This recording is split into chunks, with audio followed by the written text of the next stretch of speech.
Steve, thanks very much for joining us this afternoon. Obviously you're a key member of the project finance faculty within IFF, and I know this afternoon we're going to talk a little bit about the oil and gas project finance program that you've developed that's been running very successfully for some time now. But before we go into the nuts and bolts of the course itself, could you just tell us a little bit about yourself for people who are not familiar with you, your background and where you've come from? Sure. I had something like a 30-year banking career, of which about 25 years was spent in project financing, and a very large part of that actually was spent in oil and gas. I really got my introduction into the oil and gas sector in the upstream in the UK North Sea back in the early 80s, I guess, when the North Sea was really beginning to boom. And really from there I moved on to look at midstream transactions, and on into the downstream, particularly Middle Eastern downstream, like liquefied natural gas and petrochemicals, particularly in Saudi Arabia, Oman, Qatar and so on. And throughout my career I've basically worked for the HSBC group in various guises. I had a short period at a corporate finance advisory boutique which I helped to set up. I worked for Sumitomo Bank, now Sumitomo Mitsui Banking Corporation, Commerzbank, and finished my career with the Royal Bank of Scotland as head of the oil and gas project finance team. So oil runs in my blood, if you like, and it's a sector that I enjoy very much, and I was very pleased to have the opportunity to put together a project finance course specifically orientated towards the oil and gas sector, the hydrocarbon sector. To kind of say a little bit about what the course tries to cover. Clearly we get quite a mix of people coming on the course. I mean, some people come out of the hydrocarbon sector, some are lenders. We have people from export credit agencies, insurance companies, really right across the board. Within the oil and gas patch, we have people coming out of independent oil and gas companies, multinationals.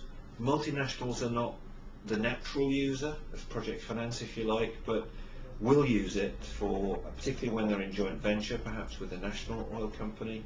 Increasingly we're seeing more national oil companies taking an interest.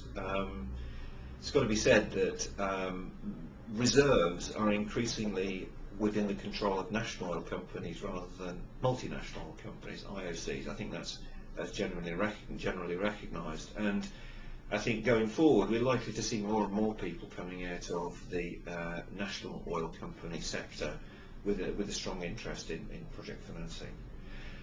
This mix makes it important for us to balance quite carefully really the component parts of the course, because clearly if we have people who have a strong oil and gas background, they'll not want to spend a lot of time understanding where hydrocarbons come from, how they're trapped, how they're explored for, etc. We do have some financial people, ECA people on the course who don't necessarily have that background, so we have to try and strike a balance. The main focus of the course though is very much on financing oil and gas projects, and we work really from the upstream.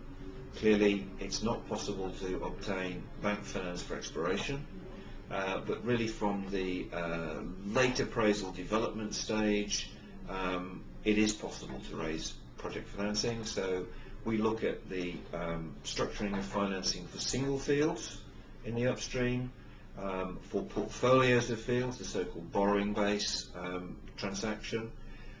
We look at some of the products which were developed in the pre-credit crunch period, which probably are not now available, given that banks have perhaps retreated a little bit in terms of some of the products they'll offer. We look at the refining sector, not the easiest area to finance, probably an area where banks have had their share of problems with transactions. We look at liquefied natural gas, both liquefaction and regasification. We look at petrochemicals, and we look at gas storage and pipelines. So it's quite a broad span.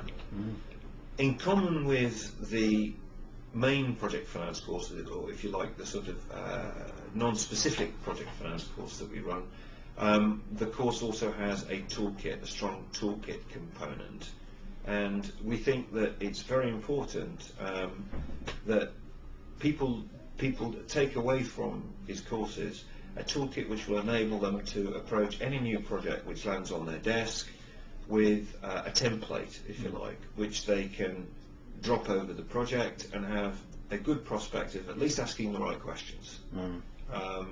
So what people are looking for, I think, when they come to one of our courses is a toolkit.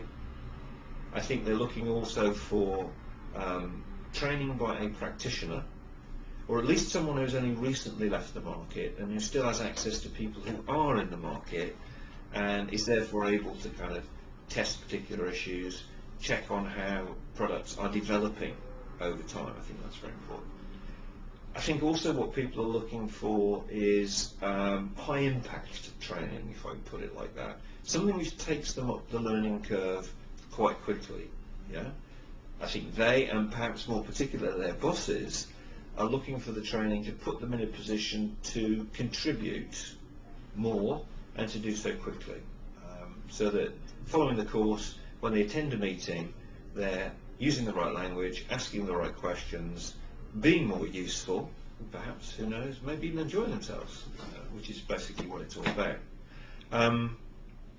I think also what we try to do is to do quite detailed case study work, and I think some of the best feedback that we've had actually from the courses has been around the case studies. I think what people have appreciated is that the case studies we use are really quite detailed. We basically use two key types.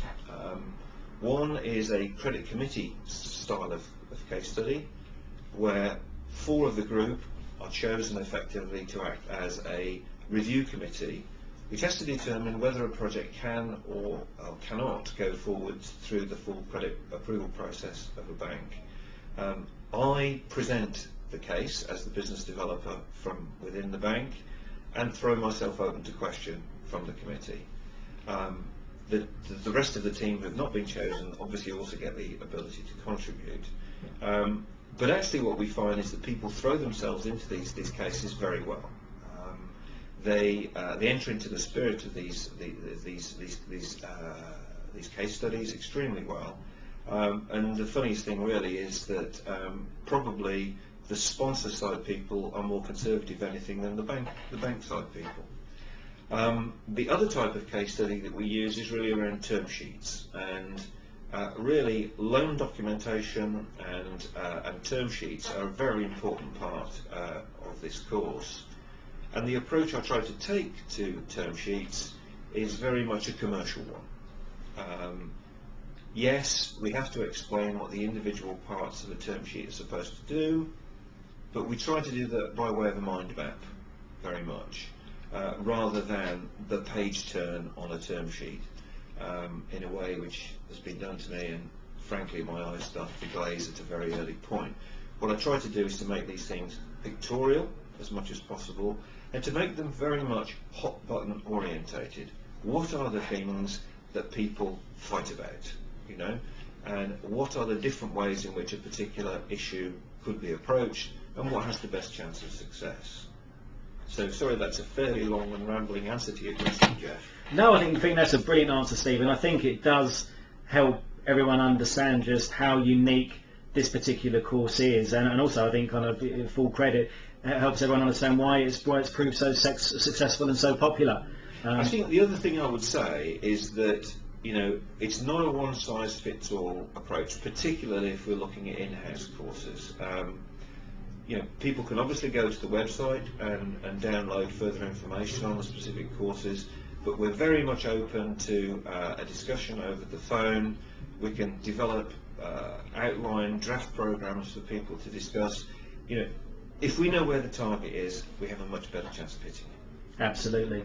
Well, if anyone wants to download the brochure, Steve, they can do that from the IFF website, which is www.iff-training.com, and on the site they'll find the oil and gas project finance brochure. But thanks very much for taking the time to speak with us this afternoon, and we will no doubt speak again on more project finance related issues. Thanks a lot, Jeff.